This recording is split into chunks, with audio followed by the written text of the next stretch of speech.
Eigenrecht itu jelas ya, berlawanan dengan hukum atau otoritas pusat kekuasaan atau otoritas negara, dan itu bersifat ilegal. Nah, pertanyaannya, apakah main hakim sendiri merupakan suatu tindak pidana? Assalamualaikum puan dan tuan. Anda berjumpa kembali dengan saya Profesor Suteki di channel yang radikal, ramah, terdidik, dan berakal. Puan dan tuan dijamin tidak akan merugi mengikuti channel ini, maka jangan lupa untuk subscribe, like, comment, and share. Assalamualaikum warahmatullahi wabarakatuh. Apa kabar puan dan tuan?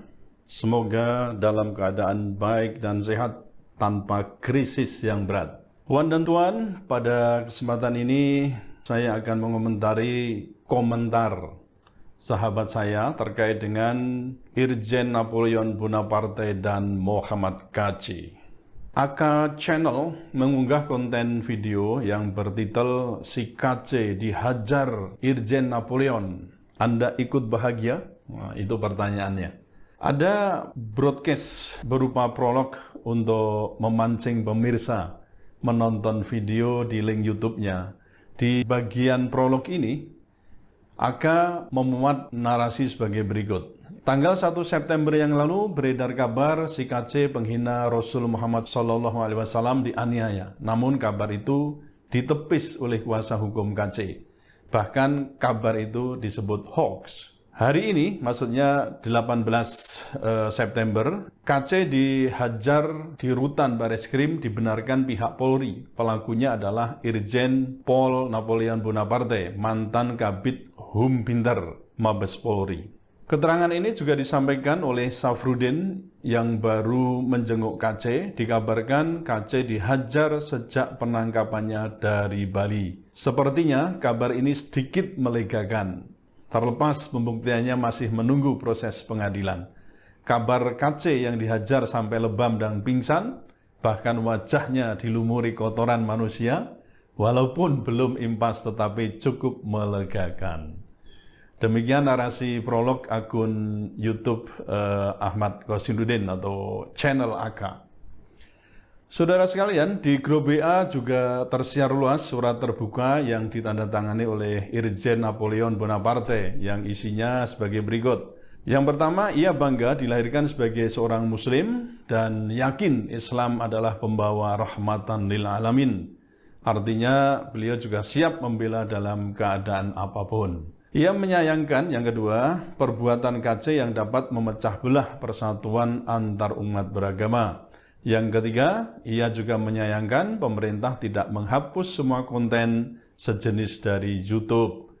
Yang keempat, ia akan bertanggung jawab atas perbuatan yang dituduhkan atas penganiayaan kepada Kc, apapun risikonya. Ini juga bisa kita lihat di grup WA, ya. Saya juga menerima dari grup WA yang saya ikuti di Peduli Negara 1, ya, antara lain dikirim oleh Mas Ahmad Yani. Puan dan tuan, meski kita mengutuk perbuatan MKC yang diduga melakukan penistaan terhadap Rasulullah Muhammad SAW, kitabullah, Al-Quran, bahkan Allah Tuhan umat Islam, Tuhan kita bersama, namun Islam juga tidak mengajarkan untuk berbuat main hakim sendiri, atau dalam bahasa hukum disebut Eigenrechting. Termasuk hukum kita, ya, hukum nasional kita di Indonesia juga melarang adanya perbuatan main hakim sendiri atau Eigenrechting.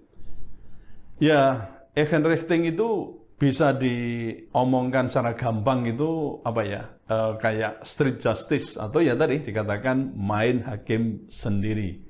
Kenapa dikatakan main hakim sendiri? Ya karena menghukumi seseorang tanpa melalui prosedur peradilan yang telah ada atau kita sebut dengan due process of law.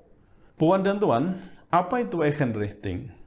Van Wiveren dan Kelk mendefinisikan Eigenrechting as an action where citizen trying to enforce right or reacting to crimes transgress legal limits. Eigenrechting rebels against the state's central authority and is illegal. Nah, jadi ya eigenrating itu jelas ya berlawanan dengan hukum atau otoritas pusat kekuasaan atau otoritas negara dan itu bersifat ilegal. Nah, pertanyaannya, apakah main hakim sendiri merupakan suatu tindak pidana?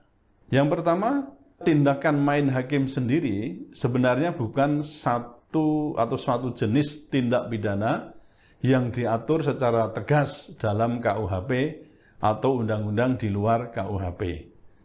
Umumnya, beberapa perbuatan eigenrechting itu dapat masuk ke dalam beberapa jenis tindak pidana yang berujung pada tindakan kurang menyenangkan, pengancaman, kemudian penganiayaan, hingga penculikan, yang itu diatur dalam buku 2 KUHP tentang kejahatan.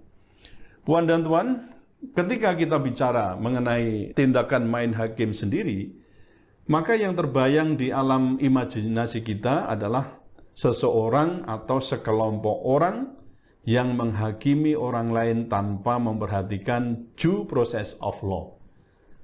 Penghormatan terhadap due process of law harus dilakukan oleh setiap manusia ketika menghadapi permasalahan hukum. Ini merupakan penghargaan atas moral, ethic, and religion yang sebenarnya itu melekat pada diri manusia dan juga masyarakat. Lalu mengapa manusia yang sadar terhadap apa yang melekat, ya kebaikan-kebaikan yang melekat pada dirinya itu kemudian bisa melakukan eigenrechting? Menurut Fritjof Capra, ketidakmampuan kita kembali melihat kehidupan manusia dengan pandangan utuh itu menyebabkan terjadinya krisis dalam dimensi intelektual, moral, dan bahkan spiritualitas manusia. Orang tidak lagi bisa memusatkan perhatian pada satu objek yang dipisahkan dari lingkungannya, melainkan membiarkan objek tersebut bersatu dengan lingkungannya. Nah, akhirnya masyarakat tidak bisa memisahkan antara akumulasi kekesalan yang terjadi sebelumnya dengan peristiwa hukum yang ada di depan matanya. Akumulasi kekesalan masyarakat ini timbul karena apa? Ketidakharmonisan penegakan hukum, ketimpangan sosial, atau beberapa jenis ketidakadilan sosial lainnya. Jika pemberitaan terkait dengan tindakan Napoleon Bonaparte dan kawan-kawannya itu benar, maka pertanyaannya adalah mengapa Bonaparte Napoleon dan kawan-kawan itu melakukan tindakan main hakim sendiri? Saudara sekalian, jika dilacak ya ada kemungkinan ya beberapa penyebab. Yang pertama, karena tadi Giroh sebagai seorang muslim, ya penghuni rutan kan juga banyak ya yang muslim itu muncul gitu ya. Kemudian melihat fakta yang ada di depannya, wah ini yang menghina Rasulullah, yang menghina Al-Qur'an dan seterusnya. Sehingga dalam hal ini umat Islam atau tahanan yang muslim itu merasa tidak terima jika Rasul, kitab, dan Tuhannya dilecehkan. Itu yang pertama. Kemudian yang kedua, akumulasi ketidakadilan yang mungkin ya dialami oleh para penghuni rutan Bareskrim ya terkait dengan perkara yang dialaminya sekarang dengan perkara lain sebagai pembandingnya. Kemudian yang ketiga, kurangnya pengawasan petugas rutan ya terhadap segala aktivitas para tahanan atau juga mungkin terjadi kelalaian para petugas di rutan. Ini kemungkinan selalu ada. Kemudian yang keempat adalah kemungkinan juga terjadi pembiaran terhadap terjadinya eigenrechting atas Muhammad KC. Saudara sekalian, kita tahu persis ya bagaimana hukum di negara ini harus ditegakkan. Nah, tindakan main hakim sendiri itu sangat berpotensi dilakukan baik di masyarakat yang sederhana maupun masyarakat yang sudah ya dalam tanda kutip ini sudah masyarakat modern, baik di dalam lapas, di dalam rutan maupun yang berada di luarnya.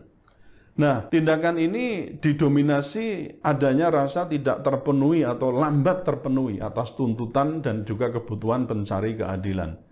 Nah, ketika akses untuk mendapatkan keadilan atau access to justice itu menemui kebuntuan sehingga memunculkan rasa ketidakpuasan, maka disitulah akar subur atau kesuburan bibit untuk terjadinya eigenrechting itu bisa dilakukan, atau disitulah menjadi situasi yang memungkinkan terjadinya main hakim sendiri. Apapun alasannya, eigenrechting tidak dibenarkan. Rakyat tidak boleh melakukannya, begitu pula pemerintah pun tidak boleh melakukannya terhadap rakyatnya. Nah, oleh karena itu, saudara sekalian, mari kita jadikan peristiwa hukum yang melibatkan Muhammad KC dan Irjen Napoleon Bonaparte itu sebagai pelajaran yang berharga dalam membina kerukunan hidup beragama dengan batas toleransi yang proporsional. Dan kita jadikan peristiwa ini untuk introspeksi, ya bagaimana seharusnya memang negara itu harus sesegera mungkin untuk menangani kasus-kasus yang di situ terjadi penistaan agama, terutama yang korbannya itu adalah ajaran atau agama Islam. Sebenarnya mestinya tidak dibedakan ya, apakah ajaran Islam atau yang lain, pemerintah segera bertindak supaya apa? Kejadian-kejadian atau peristiwa eigenrechting atau main hakim sendiri itu tidak terjadi lagi. Sekali lagi saya katakan, apapun ya, saya termasuk Muslim yang juga membenci juga ya terhadap orang-orang yang melakukan penistaan agama, tapi kembali ke persoalan hukum, kita punya due process of law. Kalau dalam pidana kita kenal dengan ada sistem peradilan pidana. Nah, kita harus hormati apa yang sudah kita tetapkan, kita jalani hukum kita ini secara baik dengan tetap mengedepankan due process of law, bukan vandalisme, bukan main hakim sendiri. Tetaplah radikal, ramah, terdidik dan berakal. Wassalamualaikum warahmatullahi wabarakatuh.